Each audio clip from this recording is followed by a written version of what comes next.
check it out problems below example 3. First one is 3A, and I've written it. And I'm going to guess that's what their instructions say, is to evaluate the expression for the given variable, values of the variables. Okay, so they're going to give you a value, you put it into the variable, for the variable in the expression. So we have P being raised to the negative 3 power. So we know, first of all, right away, just looking at P to the negative 3 power, we know that can be written as a what? Fraction. Fraction. We would write that as a fraction, first of all, and then we would be able to, if it stays with a variable in it, then we have to leave it with the variable, but we get to replace it with P equal to 4. But I think what we'll do is we'll just go straight to substituting, and then we'll evaluate from there, okay?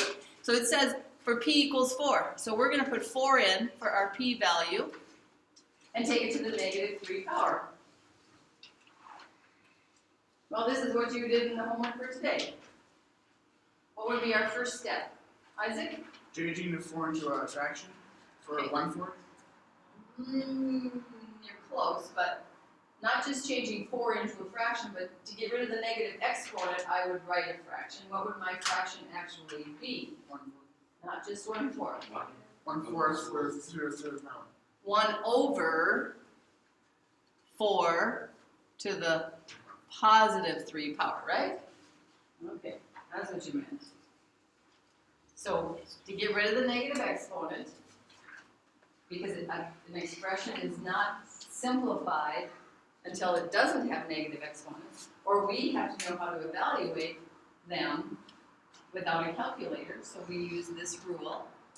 And then, does anyone in here just happen to know what 4 times itself 3 times is, Trey? 64. 64. 1 over 64 is our answer. 164. Because 4 times 4, what's that, class?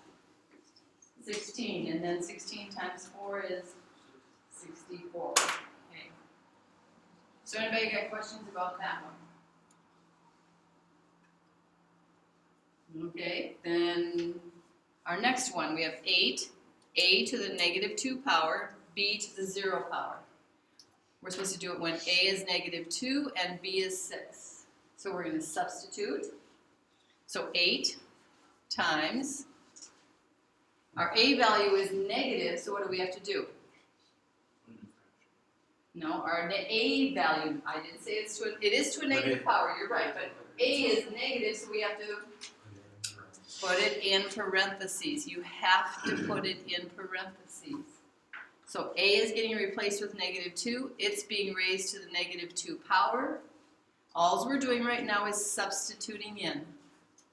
And then b is 6. So 6 is going to be raised to the 0 power. All we're doing is subbing in. But when we sub in a negative number that's being raised to a power, we have to use parentheses. Okay. So next thing we're going to do is we're just going to do this a step at a time. We're going to get rid of the negative power, and we can also get rid of the 0 power. So that 8's going to stay 8. It doesn't have a negative power or anything, so we can leave it 8. No need to mess with that. And then we have negative 2. That is the base being raised to the negative 2 power. How am I going to write that? Stefan, how am I going to write that one? So we're going to say 1 over then the negative 2 in parentheses, and then there's going to be a positive 2 after it. Yeah, and then it's going to be raised to the positive 2 power. Good. Good. I could write it exactly as you said it. 1 over the negative 2 is going to be in parentheses, and it's going to be raised to the positive 2 power. And then times 6 to the 0 power. 1. 1. Yeah. Anything to the 0 power is 1. Okay, next. I think it would be good to get a value here in the middle before we try to do all the multiplying. Let's get the middle one simplified. So let's leave 8, 8. What does 1 over that negative 2 in parentheses to the second power become? Isaac? 1/4. 1/4. Because negative 2 times negative 2 is positive 4. And then we have times 1. Hey, can we ditch that times 1? Yeah. And why? Because multiplying by 1 does not do anything. Okay. Do you all understand that though, or should we keep it? Do we all understand that multiplying by 1 can be ditched? Yes. Yeah? Okay.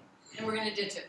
Okay, so then we're going to say now, I have to multiply fractions, so I'm going to take 8 and put it over 1 because the other factor is a fraction.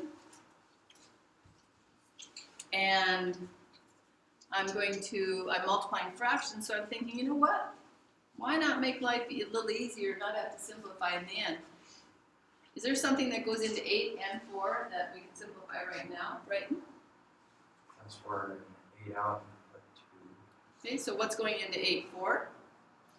Okay, so 4 goes into 8 2 times, but it also goes into itself once, yeah. So we have to make sure to divide, same thing can divide out of a numerator and a denominator to be able to do that. So we have 2 times 1 upstairs, that's 2. 1 times 1 downstairs, that's 1. So what do we get? 2. Our final answer is 2.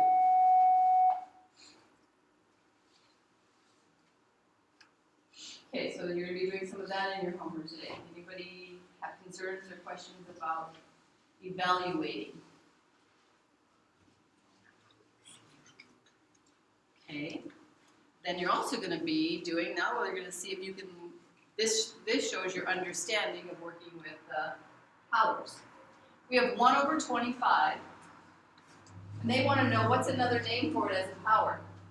So 1 over 25 is the same as 5 to what power?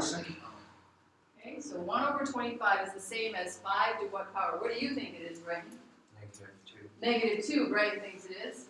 Oh, 2 more hands went down, so they must agree with you. 5 to the, so we think the question mark is -2? Okay, let's prove it. How are we going to prove it? Ariel? Showing what?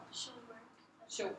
Okay, show work. So we could either decide what we think it is and then take it from there and prove it, or we could take 1 over 25 and rename it until we get it to become 5 to the -2 power.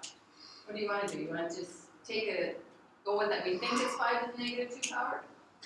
Prove it? Okay, let's prove it then. 5 to the -2 power. How would we write 5 to the -2 power? 1 over 5, not 5, 2. I'm not going to let you say it that way, Brighton. 5 to the second power. Okay, 5 to the second power. And 1's going to stay 1, and 5 squared is 25. So it is another name for it, isn't it? So we just proved that our question mark is -2. So we found out the power that we need to take it to rename it as a power. Okay, I need to show you though. I want to be able to show you another. What if you had not known at all? You know, some people in here looked at that and said, I know it's got to be a -2. But I'm going to guess there are some people in here who that didn't cross your mind. You didn't think of that. You're like, I don't know what it is. Or maybe you had a different answer than that. So I'm just going to erase this. And I'm going to show you another way. I'm not saying you have to put it on there, but I do want us to go through it. Okay? So I'm going to take that 1 over 25. And I'm first going to rename that 25 downstairs as a power. What power can 25 be rewritten as? What times itself gives you 25? 5. So we can rewrite it as 1 over 5 times itself, 1 over 5 squared. Anybody remember from the front side of our notes? When you have something downstairs and it moves upstairs, what happens? Or vice versa, if it's upstairs and it moves downstairs, what happens to those powers? Okay, so like, back up here when we were doing this, It goes from positive. it was a negative power there, it came downstairs and became positive. So what do you suppose it can do? If it's positive downstairs, what do you suppose it can do? It can move upstairs and we can reverse the process and it can become, we can say this 5 can move upstairs and that 2 can become negative. So there's the other way of doing it. So what if you didn't know then you could try and work it through this way. Okay? Okay, how about the next one? Question mark over 8 equals 2 to the negative 3 power. Or in other words, we're trying to figure out what do we have to put over 8 that would mean the same then. That over 8 would mean the same as 2 to the negative 3 power. 1. 1, we think it's 1. Okay, question mark is 1 is what you're going to say. Okay, well, how are we going to prove it? Solve it. Yeah, simplify it. Okay, so we'll take the 2 to the negative 3 power, and we'll say that can be rewritten as 1 over 2 to the third power. 1 over 2 to the third power. That's 2 times 2 times 2, which is 8. And 2 times 2 times 2 is 8. And we did get 1, didn't we?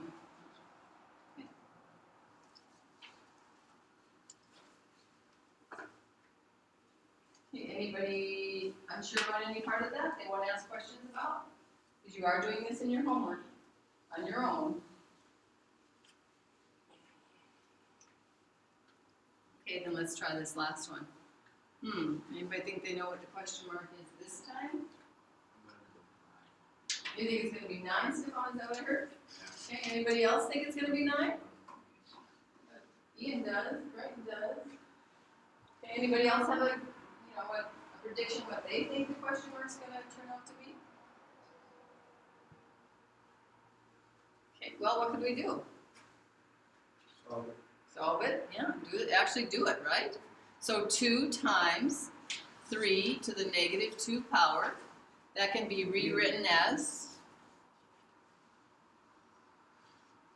should we rename 2? Is it being taken to a negative power? Is 2 being taken to a negative power? No. Is it being taken to the 0 power? No. Does it need to be renamed then? No. So we'll leave that 2. What can we do we need to rename 3 to the negative 2 power? Yes. Yes, it's being taken to a negative power. So what can I rename that as? Shamarki, what can I rename 3 to the negative 2 power as?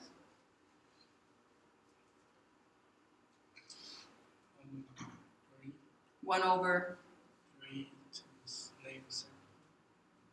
Should the negative sign stay there or when it goes down here? Second. Just to the second power, yeah. Just to the second power. Okay.